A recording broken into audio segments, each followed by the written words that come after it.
Are following breaking news from the Portland neighborhood of Louisville. Louisville Metro Police saying an officer shot and killed a man after he allegedly tried to carjack undercover police officers who were in the area on another case. This happened in the Portland neighborhood this afternoon around 22nd Street and Griffiths Avenue. Police held a news conference at the nearby Shawnee Baptist Church parking lot. WHAS11's Travis Breeze is on the scene with our chief photojournalist Philip Merle. And Travis, you have been there several hours now. What can you show us at this scene?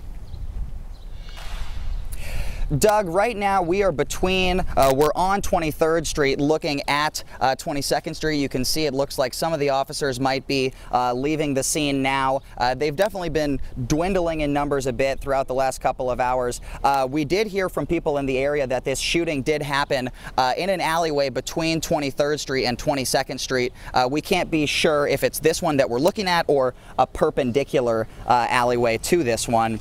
According to police, LMP detectives were watching a house in this area for a non-fatal shooting investigation. At 1:34, someone came up to the officers who were in unmarked cars and in plain clothes and tried to carjack them.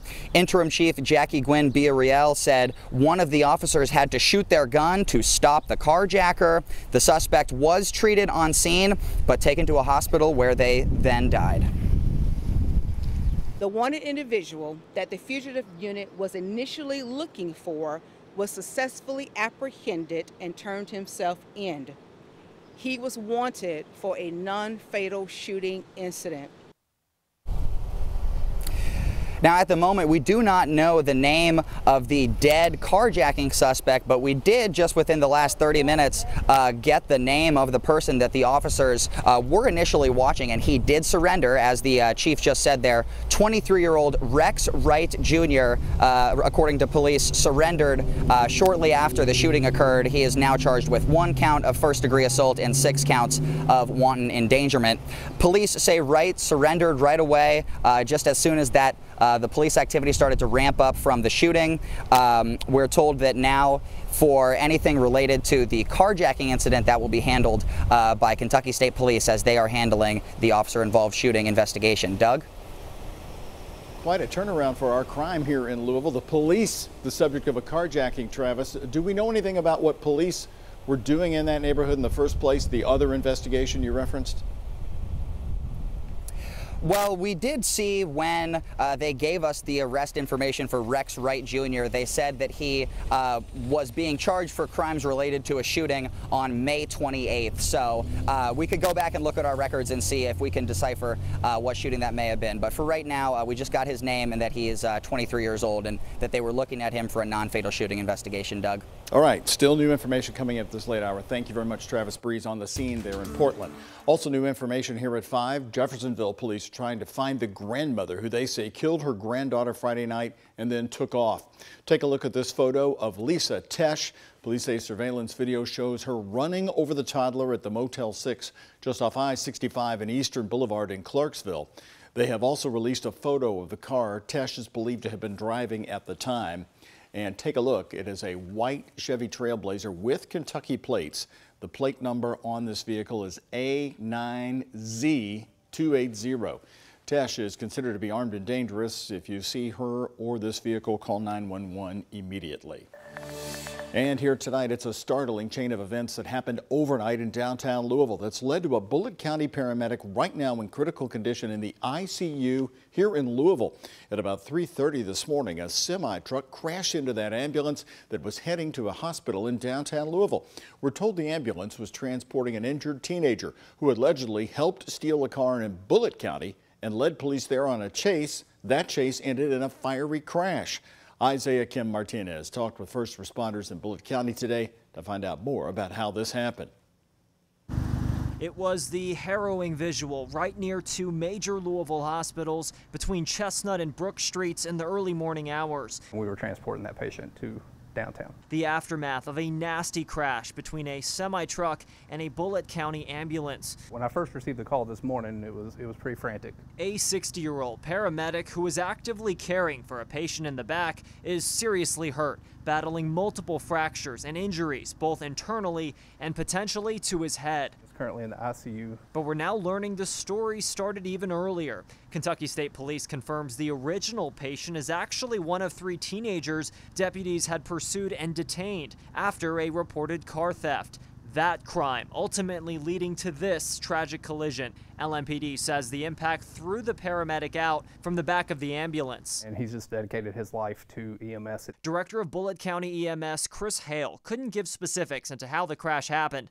LMPD, however, tells us the ambulance had both its lights and sirens on when it went through the red light, what is often standard practice. Hale says the ambulance driver, a 32-year-old EMT, has been treated, released, and is home with her family. And it's very somber, just everybody thinking and keeping those injured in their minds. We're told Kentucky State Police says the original patient left the scene and was later caught by deputies. That patient's condition wasn't made available. The entire department asking for prayers right now.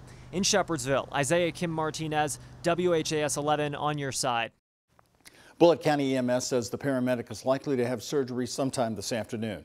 At the family's request, authorities will not be releasing the names of either crew member. They are asking for privacy as they focus on healing right now.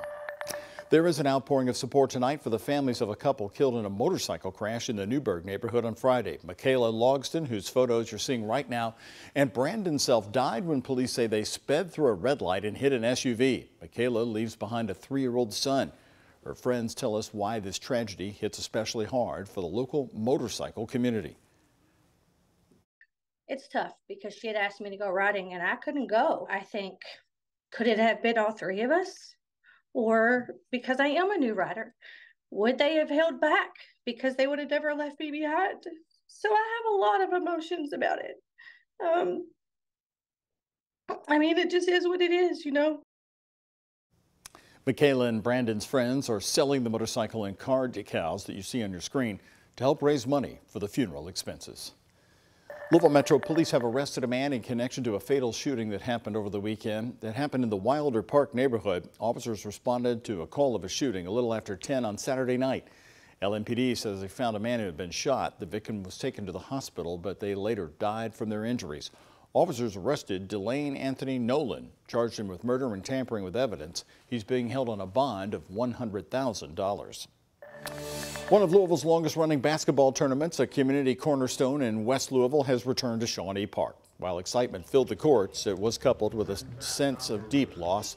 2 weeks ago, 24-year-old Javen Russian was gearing up for a breakout Dirt Bowl season when he was killed in a car crash that injured 4 others on June 3rd. Dust Bowl organizers honored Russian with a moment of silence.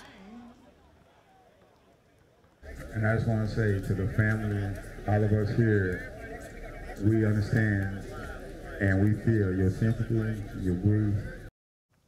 24-year-old Daniel Bell was arrested for the crash, with police saying he sped as fast as 100 miles an hour before losing control. An investigation discovered Bell's blood alcohol level was more than double the legal driving limit. This week is kicking off 502 Black Business Week in our community, and this week the focus will be on highlighting and supporting black-owned businesses here in Louisville. WHAS 11's Jim Stratman has a look at the need to keep those dollars circulating. Oh, sorry. Take a step inside Blasters, a foam dart complex near PRP, a black-owned business looking to give the community something to enjoy. As all the movie theaters and bowling alleys closed, there was nothing for us to do in this area, so everything was moved out east.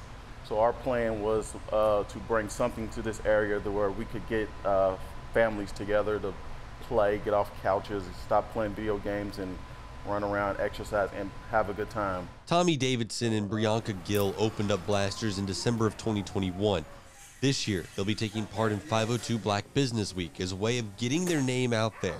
All the big box, the big chains, all the other big businesses that they don't know about, that they do know about, they support enough. Let's support the black community more and see what we have homegrown right here in our own city.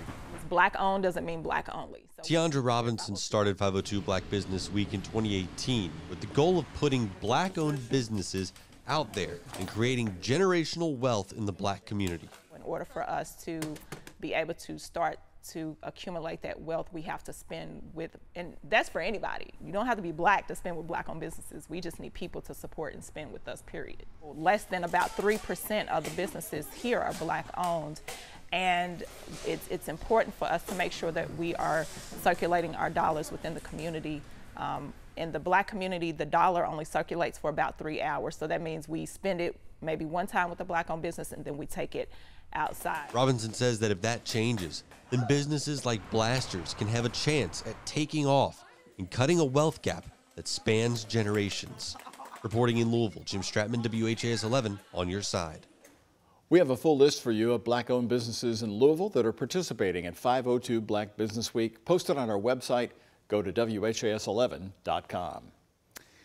Continuing to watch a major traffic alert for you. We're talking about the Sherman-Minton Bridge again. Drivers, a westbound lane of I-64, that's the top deck of the Sherman-Minton Bridge into New Albany, is closed until further notice. Crews were conducting demolition activities when a component of the bridge deck was found to need more repairs before traffic is allowed again to cross the top deck. Crews also announced today that they'll be closing additional lanes this week to repair guardrails in the project area of the Sherman-Minton. And take a look. The times and areas of the closures are on your screen right now. It'll start on Thursday, June 22nd.